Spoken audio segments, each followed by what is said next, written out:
Maybe it's price, maybe it's options, maybe it's something else entirely, but maybe you're considering looking at an alternative to Hot Toys. Is that a thing? Hang around and let's find out.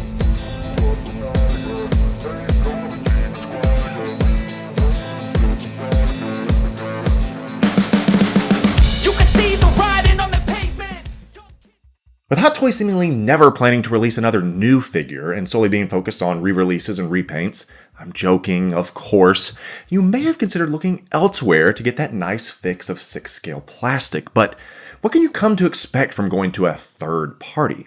Before we get into that, please make sure that you are subscribed. We're just 50 people or so away from 4,000. Yes! Subscribe yourself and send this video to one person and tell them to subscribe too. Also, I've revamped my Instagram account. Collection updates, toy photography, and the occasional reel.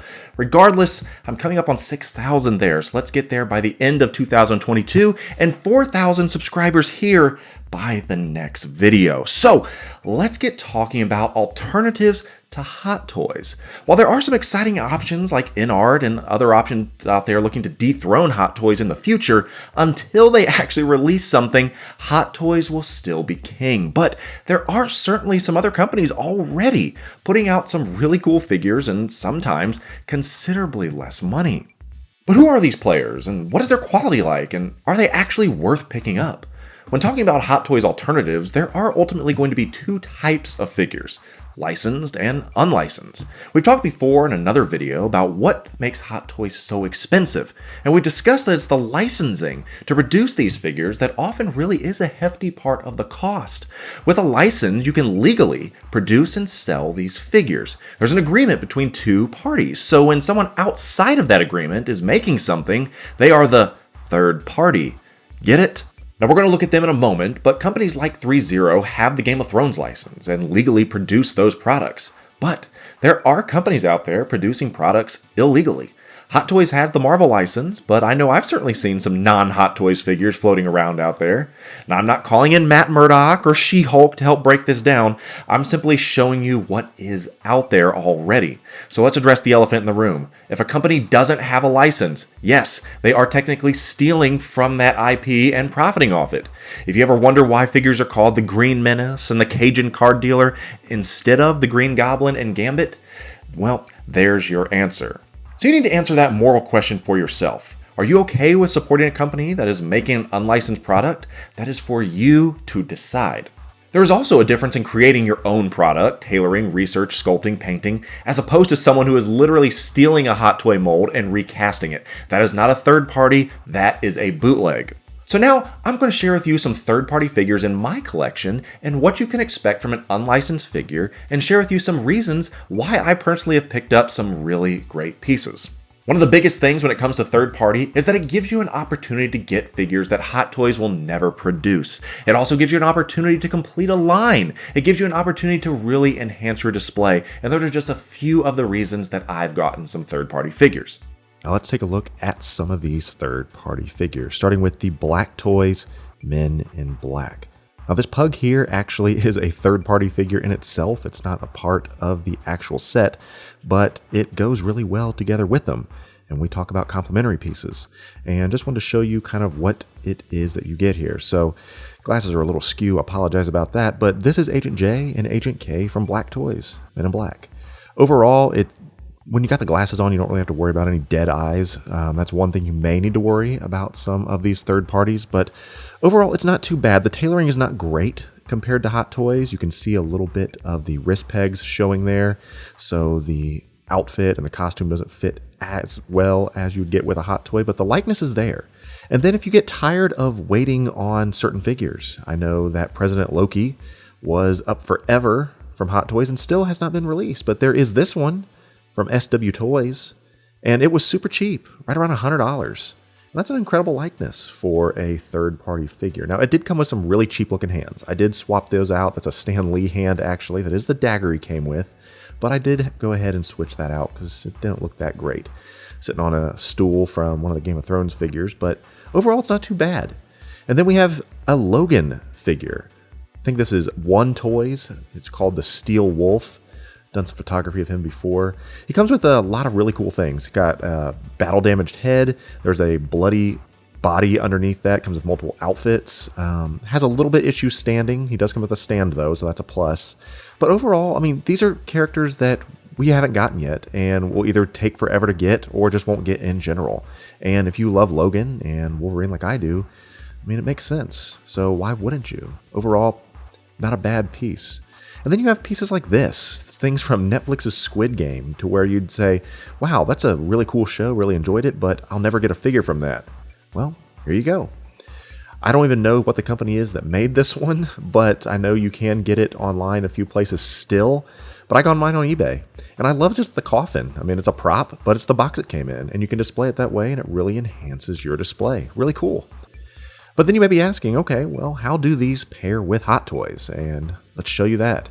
Here is Zensations Caecilius, also known as the Ancient One. I'm sorry, the Sorcerer. The Ancient One here is from TB Toys. But this is what they look like comparably. This is the Infinity War Doctor Strange. That is from Hot Toys. And if you're looking at it from a shelf, I mean, they all look like they live in the same universe. I mean, the tailoring is pretty good on Caecilius. The scaling on Caecilius is a little bit smaller than Doctor Strange. Granted, he is kind of levitating there, but look at the head sculpt. That's Mads Mikkelsen. I mean, really impressive with the detail on the paint applications. I like this one. It's a very difficult to come by figure. And then you got some cool little features when it comes to adding the hands. The sling ring is actually already on the finger, so you don't have to worry about losing that. Just a small little plus. I do like that. But that's a A+ figure. I really like this one. So let's talk about the Ancient One from TB Toys.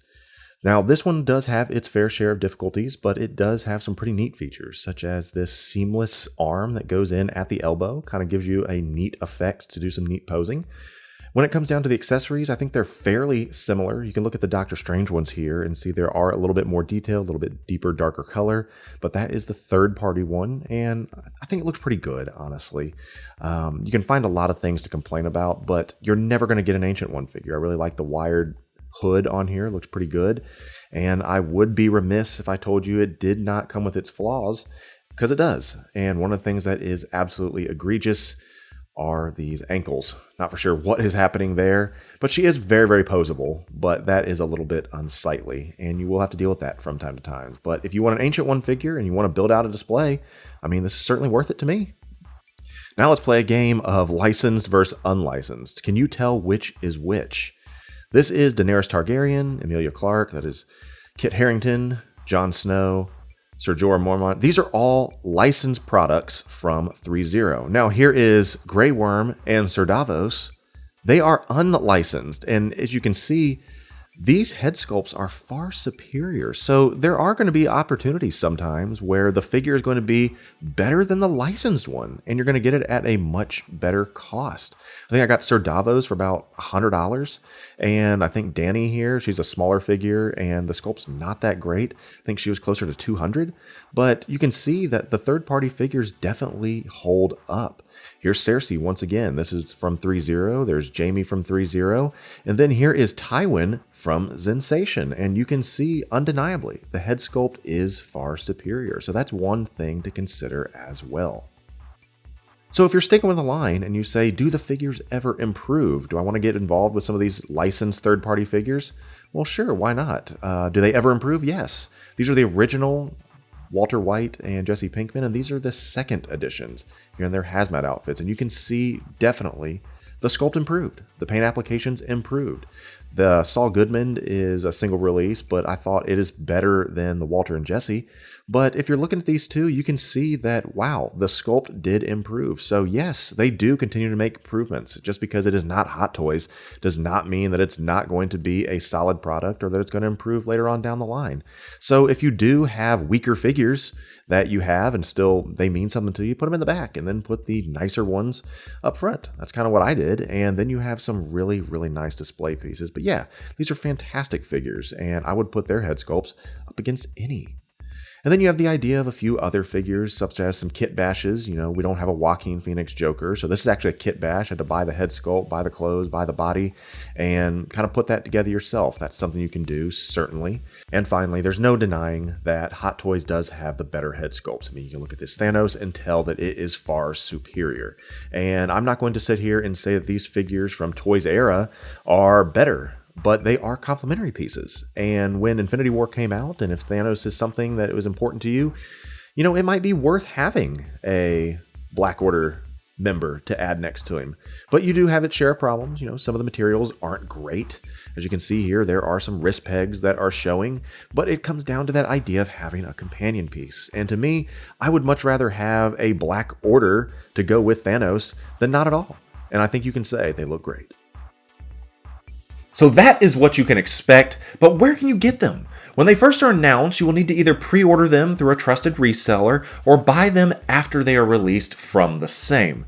Now, there are some risks to consider, however. If for some reason the license company gets wind of it before it's actually released, they could send a cease and desist out there and get that company shut down. It's happened before, and then you'll have to deal with getting your deposit back. Real nasty situation. And it's a real possibility, which is why some of these third parties resurrect magically under a new name. Clever, right? Now, I've certainly ordered quite a few in advance, and thankfully I've received every single one. But the safest way of getting them is after they are released. Once again, a trusted reseller is an option, or eBay and Facebook marketplaces. You're getting these from people who have already taken that risk and received it, so you may end up paying a little more for that in the end for that convenience on your end. But at the end of the day, there really are some really good third-party options and alternatives to Hot Toys. But is it worth it? Only you can answer that. So why don't you let me know down below? Be civil, but certainly let me know. Make sure to like and subscribe if you haven't. And as always, I will see you in our next video.